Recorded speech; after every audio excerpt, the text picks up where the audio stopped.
Gravity is a force of attraction that exists between any two masses, any two bodies, any two particles. Gravity is not just the attraction between objects and the Earth. It is an attraction that exists between all objects, everywhere in the universe. Let's say you are walking down the road beside a friend. Even though you may not be aware of it, there will be an incredibly slight gravitational attraction between the atoms in your body and the atoms in your friends. The same is obviously true for objects that are floating about in space. Really large objects that have a lot of mass, like planets, exist because matter is gravitationally attracted to other matter. In essence, gravity makes matter clump together, it forms the planets and stars and black holes, and everything else that makes life so terribly interesting. At the most basic level, gravity is related to mass, which is related to matter.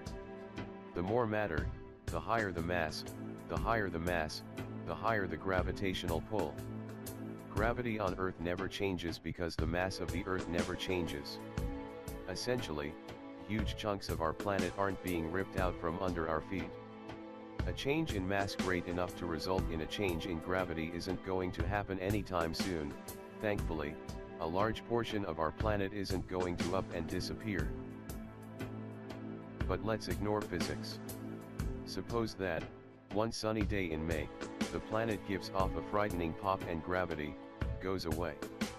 Obviously, everything would start floating. You would float, that chair that you are sitting in would float, the device that you are using to read this would float, the desk or table you're using would float, everything, is what I'm getting at here, everything would float. This might sound like a bit of fun. But, unfortunately, we would lose one of our best friends, the moon. Of course, Earth's gravity is the only thing keeping the moon in orbit. Without it, it would float off into space. Oh, and of course we'd all die. The most important things held to the Earth by gravity are the atmosphere and our water. Without gravity, the air in the atmosphere isn't compelled to stick around, so it would immediately begin drifting off into space. Earth's oceans, lakes, and rivers would also depart.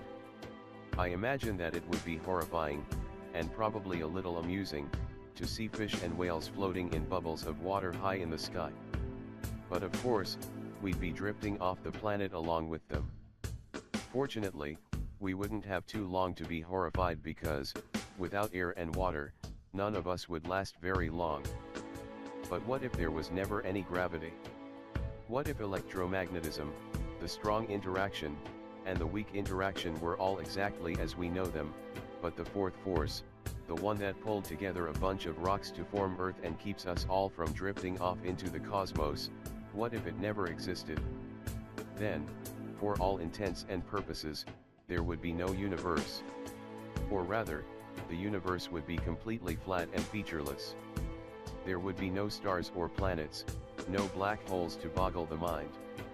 No you, and definitely no me.